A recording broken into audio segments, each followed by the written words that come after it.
What is up, people? I'm hoping that you're good. Yeah, I haven't posted in a while again. Anyways, I've got quite a few repairs to do, so I'm gonna start with this one. This is a Lenovo Ideapad 3.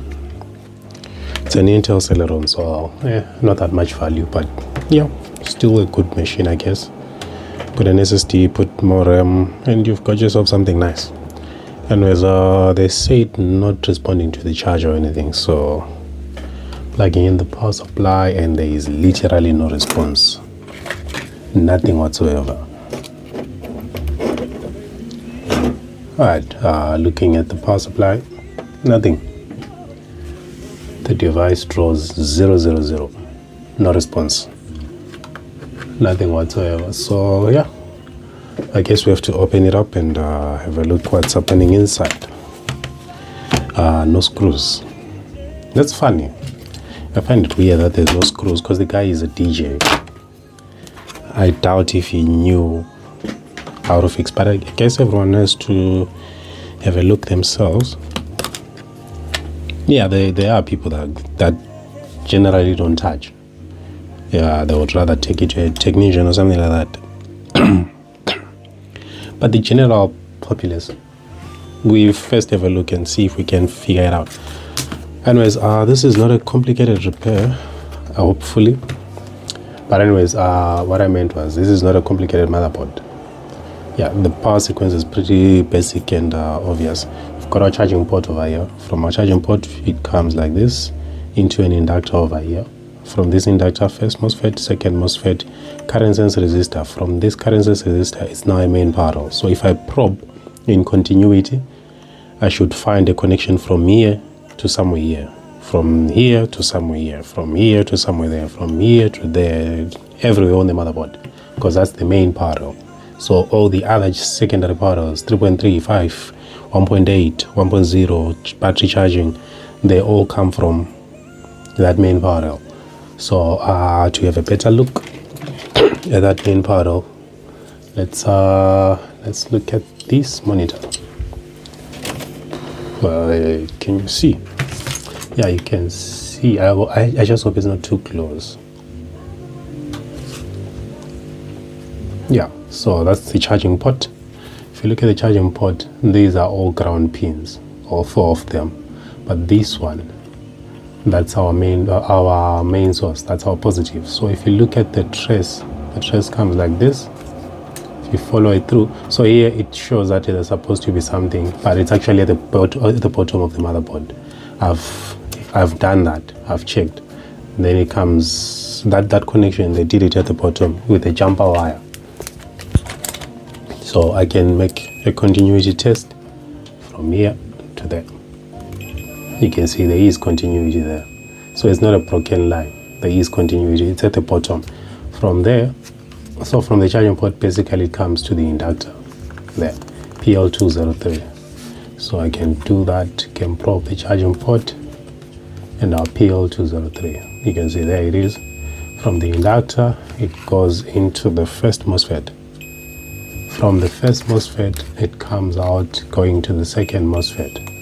From the second MOSFET, it goes to the current sense resistor. From the current sense resistor, it goes to the rest of the motherboard, which is everywhere else basically.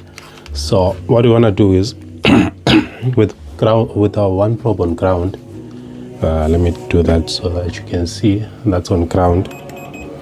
We'll check if the main power is shorted. It's not. Main power is not shorted, but we're not responding to the charger. So our suspect is this MOSFET. There you go. That's internally shorted. You can see this one does not beep if we probe across it, but this one beeps. So that's our dead component.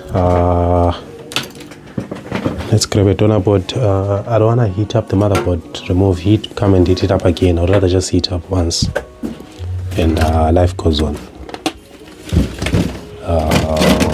Yeah, this should be a good donor board. How is the circuitry?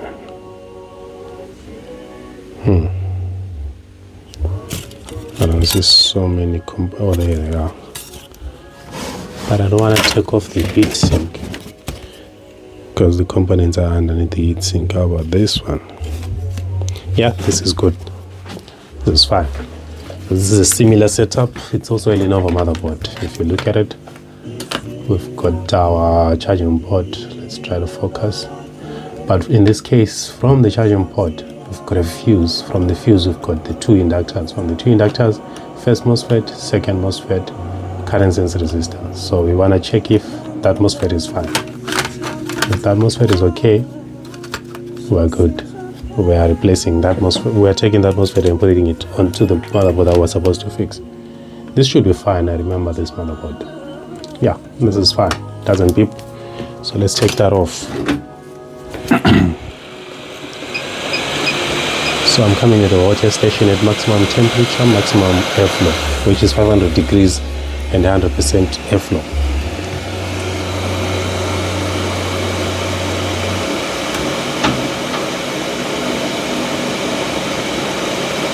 Okay, you can see some flux bubbling up underneath components there. Let's go. Don't be stubborn. Let go of the motherboard. There you go. MOSFET is off. So now we need to replace this one. Let's try to focus there.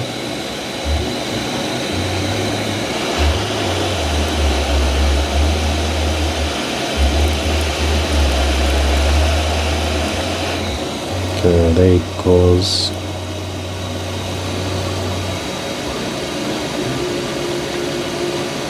I'm not really gonna go over what pins are what. At this point, you know, we've done quite a lot of videos explaining all those 8 pins which you see on a MOSFET, that they are practically just 3 pins, not 8.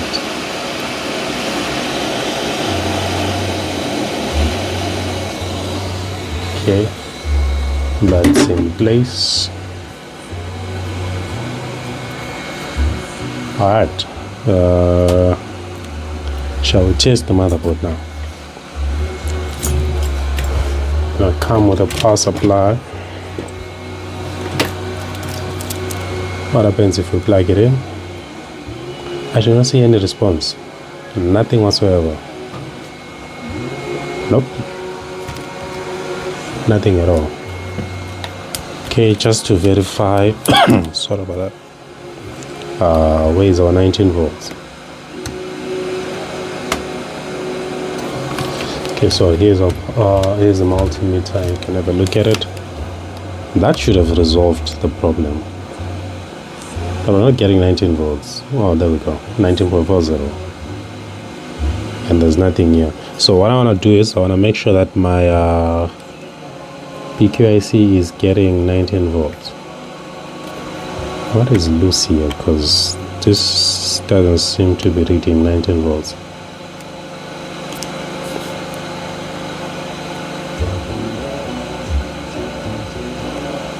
Ain't no way. What's happening here? Okay, for some reason I think the adapter might be faulty, because I'm getting some random readings here. I'm gonna use this one.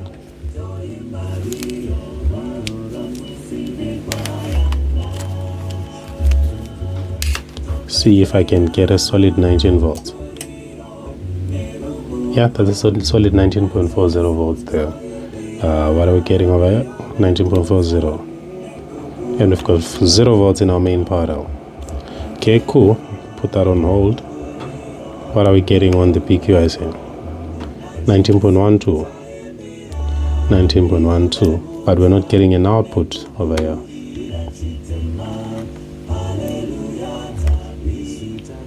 So the PQIC is receiving 19 volts, but it's not sending the 25 volts to activate these two MOSFETs. I've had quite a similar situation before. You just short it out like that. The laptop should respond. So you can see an orange light blinking down there. If I put a battery in it, sometimes it actually needs me to reset the machine, because probably the memory of the machine, like the EC or something, it's stuck on the memory that there's a faulty component. Something along those lines. Let's plug the charger. Still no response. Anyways, I'm gonna plug the battery now. I might actually have to change both MOSFETs. In most cases, you just change one MOSFET and it solves your problem. But in this particular case, I might have to change both. So you can see there is an orange light there and the white light. The machine is on now. That was the hard drive restarting there. So the machine is working, but it's just not charging. So let's replace both sets of MOSFETs. Now, both MOSFETs. I don't know why I'm saying sets, because it's just two MOSFETs. That's a set.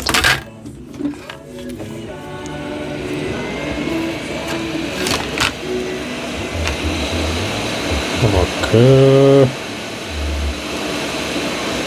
So I think you saw me disconnecting the battery from the motherboard. Yeah.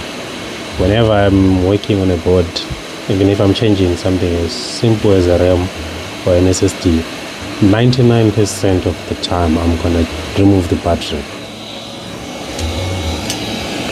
Countless incidents where the machine ends up completely dead because someone didn't remove the power, the battery, while they were changing SSD or changing RAM or something like that. And that renders the whole motherboard useless. So you might not need to do this, but I'm gonna do it. I'm gonna add some flux because I want the components to flow smoothly on the motherboard. That's too much airflow, I guess.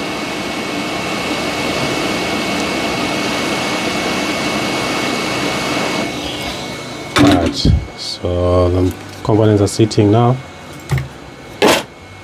Let me plug the power. See if I get a response on my power supply. Yeah, got response. There we go. So we were supposed to change both MOSFETs. So you can see that's gonna restart now. Yeah, that is restarting, and we've got a picture. Wait for it. I saw it. There we go. We have picture. It wasn't supposed to be too long, but anyways, yeah, there we go. Laptop is fixed. It's supposed to start loading Windows now. There we go. It's loading Windows. Yeah, that's good. Anyways, yeah, that's pretty much everything that you have to do. What I can also do is I can plug the battery, make sure that the laptop charges. So without a battery, it draws 0.2 something amps. If we plug the battery, you can see the current has increased to almost 0.3, 0.9 now, 1 amp. Yeah, it can go up to like 1.2 amps or something like that, depending on how power hungry the battery is. But yeah, there we go. It's drawing 1 amp now. So this battery is charging, the laptop works, and that's it for now. I hope you learned something. Thanks for watching. Cheers and goodbye.